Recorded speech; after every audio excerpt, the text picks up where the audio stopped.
Hello, boys and girls. I am Miss Becky. Each week, I'll be here to share encouraging and uplifting stories with you, just the way Miss Kathy would have wanted us to.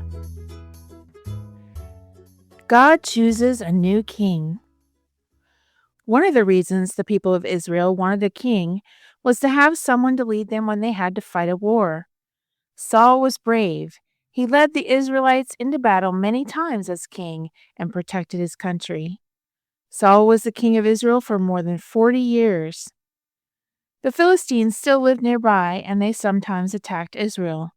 So Saul had a small army of men who stayed with him. His son Jonathan had a small army too. One day, Jonathan attacked a group of Philistines. He won the battle, but the Philistine kings decided to gather a big army and attack Israel. King Saul remembered what Samuel had told him to do before a war. "Go to Gilgal," Samuel said, "and wait for 7 days. I will come to offer sacrifices and pray to find out what God wants you to do." So Saul gathered his army in Gilgal and waited. But while they waited, the Philistines marched closer with all their soldiers and chariots. The Israelites got worried. Then they got scared. The men started leaving quietly. King Saul didn't stop them. He didn't remind them that God was with them. He just waited for Samuel. Saul waited 7 days, but Samuel didn't show up. More men started to leave. Saul said, "I will have to offer the sacrifices myself." So he did. Just as he was finishing, Samuel arrived. "What have you done?" Samuel asked. "You know that God says only the priests can offer sacrifices." "Well, all my soldiers were leaving," Saul said. "When you didn't come, I had to offer the sacrifices myself." Samuel shook his head. That was a foolish thing to do. God wanted you and your family to be kings forever in Israel. But now that can't happen because you didn't obey him. Later, God gave Saul another chance to do the right thing. "Go and destroy the Amalekites," Samuel told him. "They are evil. Kill the king, every person, and every animal of the Amalekites." So King Saul took his army and attacked the Amalekites.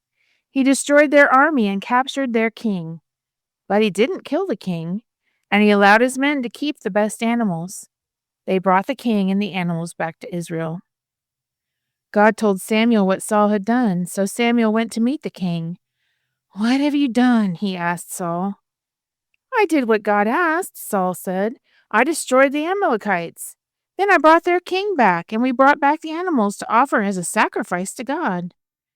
Samuel shook his head.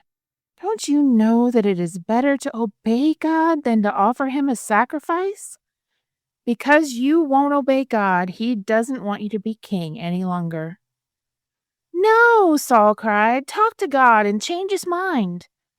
But Samuel turned and left. He never spoke to Saul again.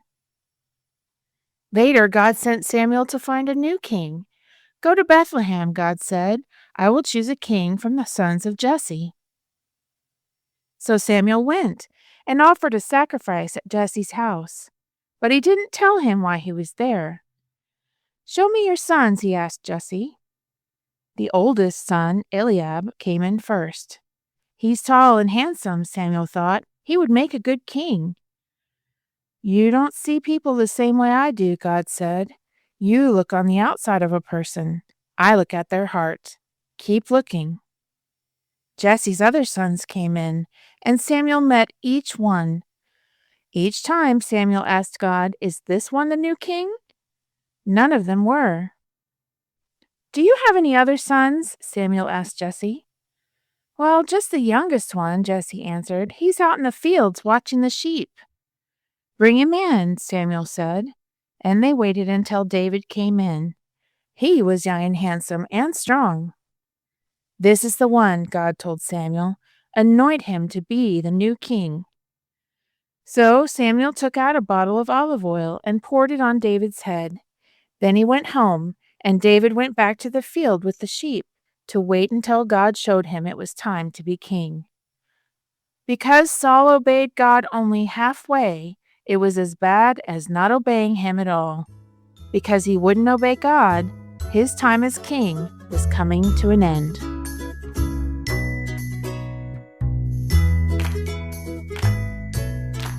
The story you have heard today is from the Shoebox Kids Bible Stories, written by Jerry D. Thomas and used with permission from the Pacific Press Publishing Association.